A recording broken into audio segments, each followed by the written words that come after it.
আসসালামু আলাইকুম। আজকে আমরা দেখব কিভাবে এই জিনিসটা তৈরি করতে হয়। না, এটা না, তারপরেরটা। তো এখানে কি?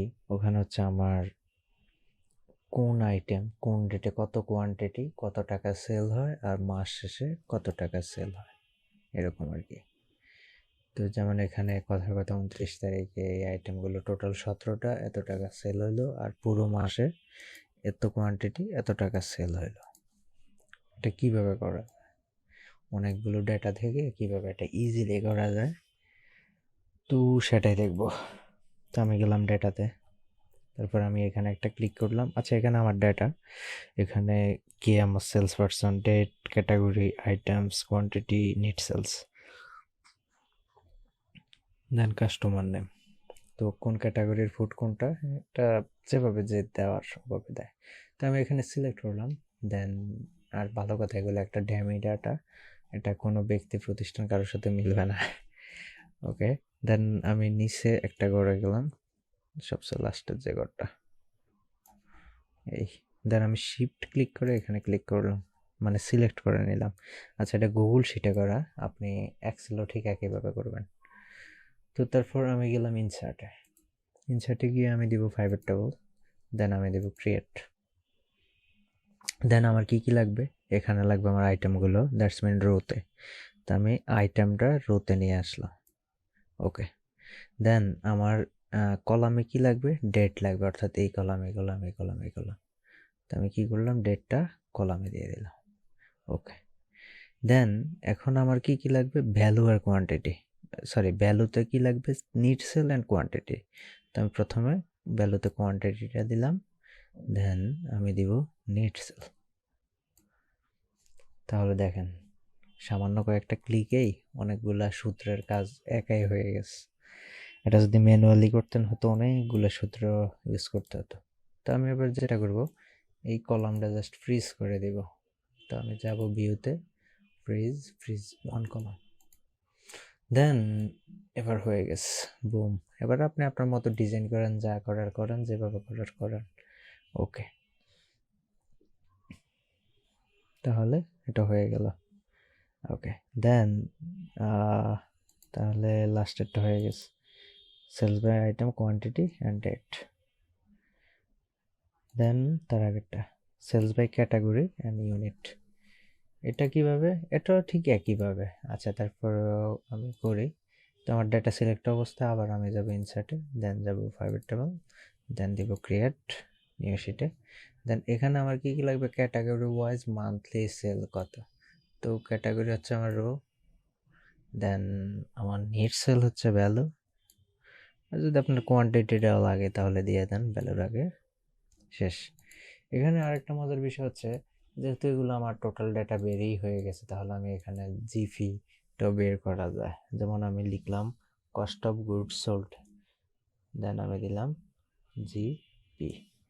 ওকে, তো আমার এই প্রোডাক্টটার যে পরিমাণ কক্স, কথার কথা এখানে ৫৯,১০২ টাকা, মনে করেন এখানে আমার ৩০,০০০ টাকা জিপি গেল, কক্স গেল, কস্ট অফ গুডস সোল্ড, উৎপাদন কস্টের জন্য যে র ম্যাটেরিয়ালটা ডিরেক্ট চলে গেল। ওকে, দেন পরেরটা মনে করি ৯০,০০০-এর মতো গেল, মানে অনলি র ম্যাটেরিয়াল প্রাইসটা। তারপরেরটা ধরি ১৫,০০০, দেন তারপরেরটা ধরি ৭০,০০০। ওকে, আমরা জানি কি নিট সেল থেকে, টোটাল সেল থেকে, মানে নিট সেল থেকে কক্সটা বাদ দিলেই আমাদের গ্রস প্রফিট। তো এন্টার। এটা চাইলো যে ওকে দিতাম, তো ওকে দিলাম। যদি ওকে না আসে তাহলে ড্র্যাগ করেন, তাহলে কি এটা আমার কক্স, এটা আমার জিফি রেট। আর জিফি রেশিওটাও বের করা যায়, জিফি রেশিও ইন পার্সেন্টেজ। তো এখানে কি করব? ইকুয়াল টু এটা ভাগ আমার সেলস, নিট সেলস এত। ওকে, অর্থাৎ 49% বা এরকম। তো আমি এগুলোকে পার্সেন্ট দিই, যেমন আমার এই আইটেম 49%, তারপর এটা 50%, তারপর এটা 51%, তারপর এটা 50%। তো এর মাঝে হচ্ছে কি এটা আমার সবচেয়ে প্রফিটেবল আইটেম। ওকে, দেন এটা গেল। দেন আমরা কোনটা করব? 1 2 3 needs sales by seller and category, অর্থাৎ কোন সেলার কোন ক্যাটাগরি কত টাকার বিক্রি করছে, কত কোয়ান্টিটি সবই দেখা যাবে। তো এটা করি এবার।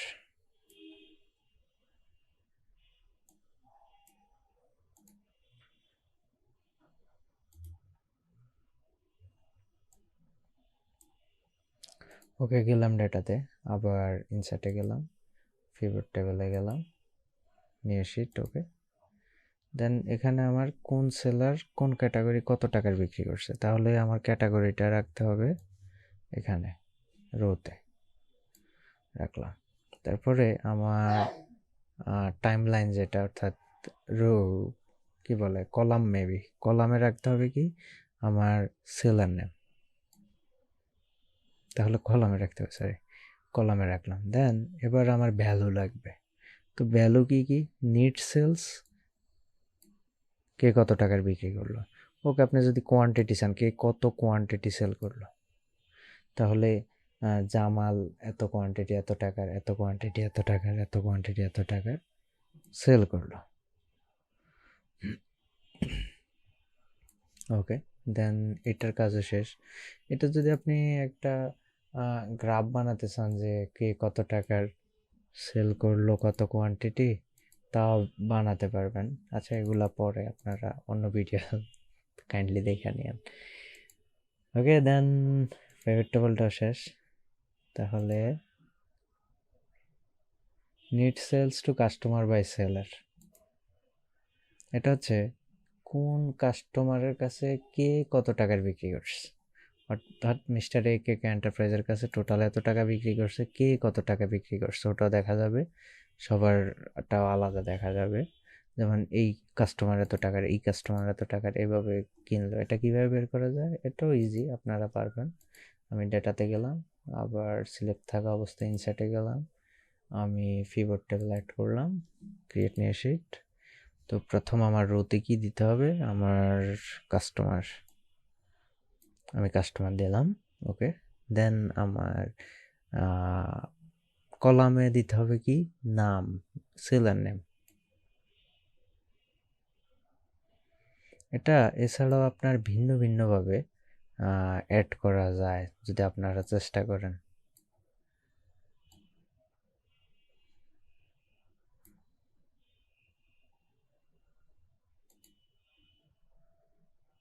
কোয়ান্টিটি কোথায়,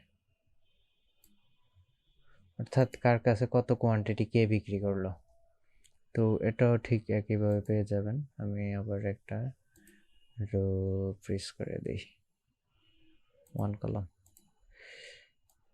তো ওকে, এই হচ্ছে অবস্থা। তো এটাও ইজি হয়ে গেছে। এখন দেখেন কে এর কাছে কত টাকা বিক্রি করছে। যেমন এই কর্পোরেশনের কাছে এত টাকা, এর কাছে এত টাকা, এর কাছে এত টাকা, এর কাছে এত টাকা, কে কে বিক্রি করছে এদের নামও আছে। তো এটা দেখানোর মূল কারণ হচ্ছে আসলে যে এখন যেই পারপাস আপনি ইউজ করতে পারবেন তখন। এখানে দেখেন অ্যাটলিস্ট 1 2 থেকে শুরু করে অনেক ডেটা, প্রায় 968টা। তো 968 ডাটা এক ক্লিকে কীভাবে ইজিলি কী করা যায় না করা যায়, পিভট টেবল ওটা আপনাকে হেল্প করবে। তো এটাও শেষ আমার, কই এটা শেষ, কে কত কোয়ান্টিটি, তারপরে এটাও শেষ, এটাও শেষ, দেন এটাও শেষ মেবি। ওকে, তো আজকের জন্য এতটুকুই। Thank you very much for your time.